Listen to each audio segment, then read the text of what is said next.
বন্ধুরা, আমি চলে আসলাম একটা ব্লগ ভিডিও নিয়ে। আশা করি তোমাদের অনেক অনেক ভালো লাগবে। তো এখন বাজে হচ্ছে 11:30। এখন থেকে ব্লগটা শুরু করছি। আর শরীর অসুস্থতার জন্য মানে বেশ কয়েকদিন ধরে সকালে ঘুম থেকে উঠছি না, ওই 8টার সময় উঠছি। আর এদিকে জলও চলে যাচ্ছে, সকালের জলটা, কোনো কাজ করতে পারছি না।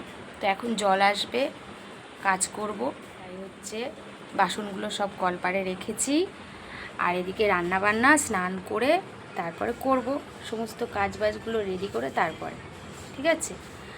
আর এইখানটায় দেখতে পাচ্ছ, এই দেখো এখানটায় আমি হচ্ছে চটটা নিয়ে নিয়েছি, যেহেতু আমার বৃষ্টির জলটা পুরো আমার ঘরের দরজা সিঁড়ি এই দিকটায় চলে আসে, ঠিক আছে। আমার পেছনে যে দরজাটা, এখানে জলের ছিষ্টে এসে পুরো ভিজে যায়, তাই জন্যই চটটা টানানো হয়েছে। বেশ এখানে রোদ্দুরটাও লাগছে না, বেশ বসে বসে তোমাদের সঙ্গে কথা বলতে পারছি। আর হচ্ছে গিয়ে মানে রৌদ্রটাও পড়ছে না, ঠিক আছে। একটু অন্ধকার লাগছে, সব দিক দেখতে গেলে তো হয় না। তো যাই হোক, তো চলো কাজগুলো সেরে নিয়ে তারপর তোমাদের সামনে আসছি।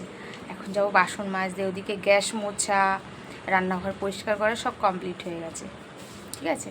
তো চলো আবার দেখা হবে পরে। কি রান্না হলো? তো বাবু দেখো এখন রান্না করছে, আর আমি স্নান করে আসলাম। কি রান্না হচ্ছে বাবু? বাবু এখন দেখো টক রান্না করছে, আর আমি ওদিকে ডিম ভাজা করে রেখেছি। হ্যাঁ হ্যাঁ বাড়ছি।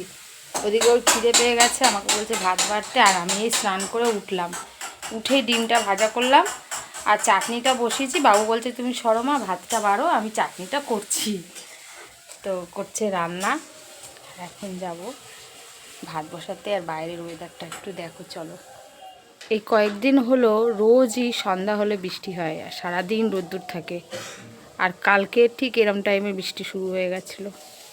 আজকে জামাকাপড় কিছু কাচিনি, আগের দিনের কিছু জামাকাপড় ছিল বাসি, সেগুলোই আর কি জল দিয়ে ধুয়ে দিয়েছি।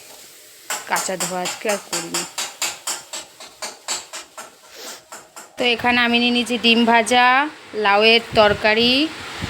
আর বাবু এদিকে এই যে খেতে বসে গেছে। টাকা বেশ কয়েকদিন হলো খাওয়া দাওয়ার প্রতি কোনো রুচি আমার নেই। তো আজকে টক বানিয়েছে ছেলে, দেখলেই তো, সেই টকটা দিয়েই আমি ভাত খাচ্ছি। জানি না কি হয়েছে, দুটো ডাক্তার দেখালাম, সবাই বলছে আপনার কিছু হয়নি, আপনার হচ্ছে টেনশান থেকে এই অবস্থা। আমি খেতে পারছি না, পেটে ব্যথা, বমি বমি ভাব, জানি না কি হয়েছে কি হচ্ছে আমার সাথে। তো যাই হোক, কষ্ট মষ্ট করে দুটো ভাত খেয়ে নিলাম, তারপর চলে আসলাম রাস্তায়। শুয়েছিলাম, এর মধ্যে ফোন করলো যে আপনার ওষুধ ডেলিভারি আছে। তাই বাবু আর আমি এখন রাস্তায় এসে অপেক্ষা করছি, দাঁড়িয়ে আছি। আর ওনাকে তো মানে যে আসবে ডেলিভারি বয়, তাকে অ্যাড্রেসটা দিয়েই দিয়েছি, এক্ষুনি হয়তো চলে আসবে। বাবুকে বললাম বাবু একটু খেয়াল রাখিস কখন চলে আসবে, তারপর গলি চিনতে পারবে না। তো বলছে ঠিক আছে মা। তারপর দেখি আমার এই সাদা ফুল গাছটায় ফুল হয়েছে, তাই আমি একটু দিলাম মাথায় গুজে, দেখো কেমন লাগছে। নাই এদিকে, ওই যে সাইকেলটা এদিকে আছে। ফাইনালি যেই ওষুধের জন্য দাঁড়িয়েছিলাম, এই যে ওষুধ কিন্তু দিয়ে গেল এইমাত্র এসে। তোমাদেরকে দেখানো হয়নি, যেহেতু ফোনপে পেমেন্ট করা হচ্ছিল আমার ফোনটাই নিয়ে, যার জন্য আর তোমাদেরকে দেখানো হলো না। তো ঠিক আছে, তোমরা আমার ওষুধটাই দেখে নাও। তো চলো ঘরে গিয়ে দেখাই, এই যে বিল। চলো, কী ওষুধ দিয়ে গেল তোমাদেরকেও দেখাই, আমিও দেখি, চলো। তো এই যে তোমাদের সামনে খুলতে কাছে নিয়ে আয়, যে ওষুধ। বাবা, এখানে এই কটা ওষুধ 1000 টাকা নিল, 1000 টাকা এই কটা ওষুধ।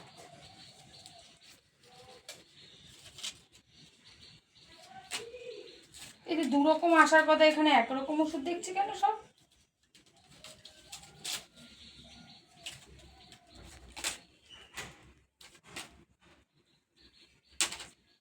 যা নির্দেশিকা দিয়েছেন তা একটি তালিকা নিয়ে দেওয়া হলো।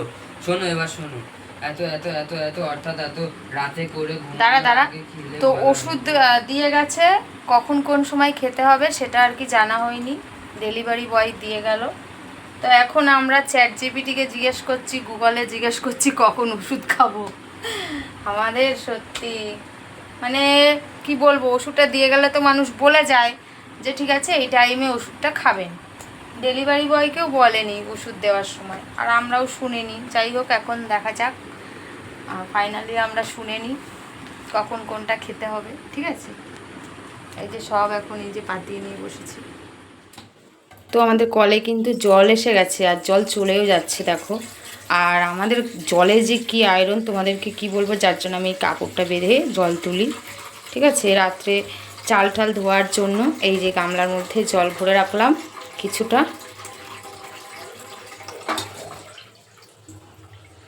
জলের খুব সমস্যা গো, দেখছো যে জলের একদম সরু, জলের অবস্থা কি দেখো। আর ভীষণ জলের সমস্যা আমাদের এখানে। জল এই দিচ্ছে, আবার ওবেলা নাও দিতে পারে, এবেলা দিতে পারে, ওবেলা দিতে পারে। তাই জলটা আমি সবসময় যখনই আসুক আমি জলটাকে একটু বেশি করেই ভরে রাখার চেষ্টা করি। পাশে কল আছে কিন্তু আমাদের বাড়ি থেকে অনেকটাই দূরে, ঠিক আছে, জলটা আনতে হয়। যার জন্য আমি জলটা সবসময় এক্সট্রা ভরে রাখি, যাতে কোনো সময় দরকার পড়ে। ঠিক আছে, আর যখন হয়তো দরকার পড়লো না ওই জলটা ইউজ করে তারপরে আবার নতুন জল আমি ভরে রাখি। জল কিন্তু আমি একদমই নষ্ট করি না। তো এখন এই জলগুলো ভরে নিচ্ছি, চলো ভরে নেওয়া যাক। তো বাইরের কলেও জল ভরা বাকি ছিল। আগে বাইরের কলে জল কিছুটা ভরে তারপরে ঘরে গেছিলাম, আর বাবুকে বলেছিলাম জল ভরতে বাকিটা। তো চলো ভরেছে কিনা একটু দেখা যাক, চলো দেখে আসি সব ভরে রেখেছে কিনা। বাবু দেখো এই যে জল ভরে রেখেছে। ঠিক আছে,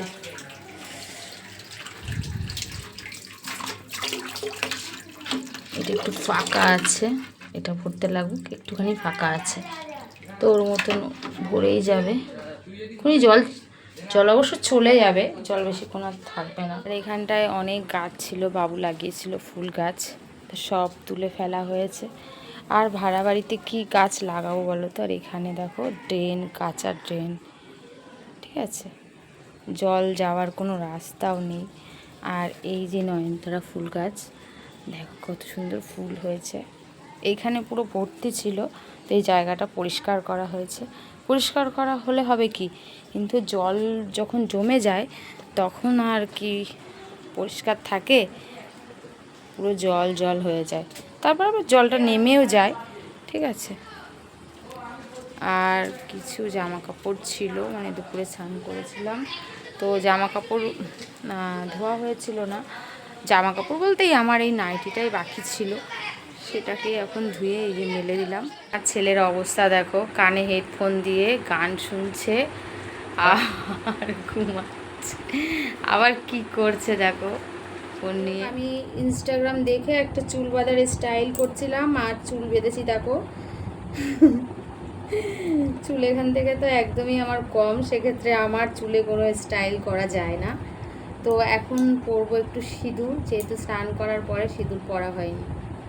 তো চলো সিঁদুরটা পরে নিই। তো এই নিয়ে নিয়েছি সিঁদুর, তো চলো সিঁদুরটা পরে নিই। ঠিক আছে, আজকে আর গুঁড়ো সিঁদুর পরতে ইচ্ছা করছে না, হাতের সামনে এটা ছিল, এটাই পরে নিচ্ছি এখন।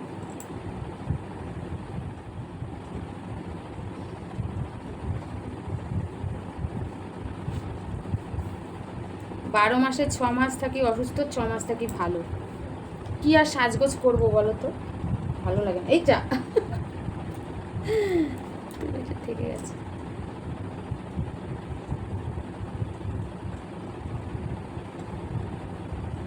তো সিঁদুরটা আমার পরা হয়ে গেল।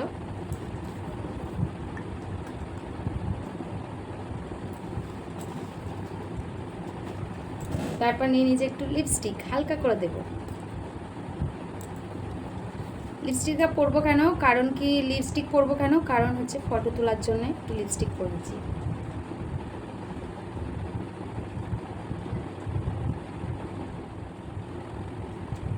যাই হোক, কত গাঢ় করে পরবো না।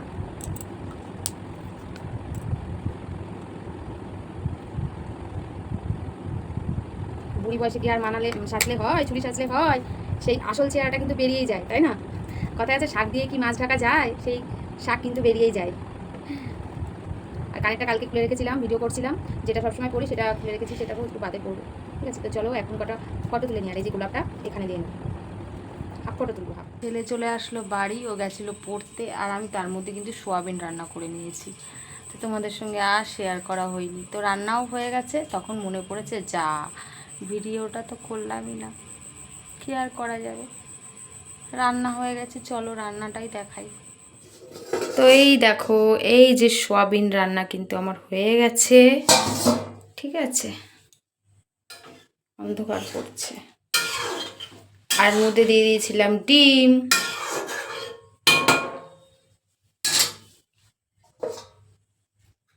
তো চলো এবার ঢেকে নিই। এদিকে কিন্তু গরমকাল চলছে, কিন্তু বর্ষাকাল, থেকেই থেকেই বৃষ্টি, থেকেই থেকেই আবার গরম। তো যাই হোক, এইগুলো আমি দুপুরে রৌদ্রে দিয়ে দিয়েছিলাম, এটা হালকা হালকা ঠান্ডাতে গায়ে দেওয়া হয় এই চাদর দুটো, তাই আর কি এখন ভাঁজ করে তুলে নেব। আর কাজের আর শেষ নেই, একটা ছেড়ে একটা চলতেই থাকে। তারপরে এখন রাত্রিরে যে ক্রিমটা লাগিয়ে শুই, সেই ক্রিমটাই এখন আমি লাগিয়ে নিচ্ছি। লাগিয়ে কি হবে বন্ধুরা, এত ডাক্তার এত কিছু দেখিয়ে মুখের স্কিনটা দিন দিন খারাপের দিকে যাচ্ছে। আমার স্কিনটা একদমই ভালো না, কিছু তো মাখি না, তারপরেও মুখে যা তা উঠে যায়। মুখে কোনো ফেসিয়াল কোনো কিছুই করি না, লোকে পার্লারে যায়, আমি তো তাও যাই না। তো যাই হোক, দেখো এখন ক্রিমটা লাগিয়ে দিয়েছি, মানে মলমটা দিয়ে এখন শুয়ে পড়বো। তো চলো এবার বিছনা করে নিই। আর বাবু তো এদিকে ফোন দেখছে খাওয়া দাওয়া সেরে। এখনও বাবুর বাবা আসেনি, ওর আসতে একটু রাত হবে। আর এদিকে ছেলে আর আমি খেয়ে নিয়েছি। তো চলো, গুড নাইট, আজকের মতো টাটা।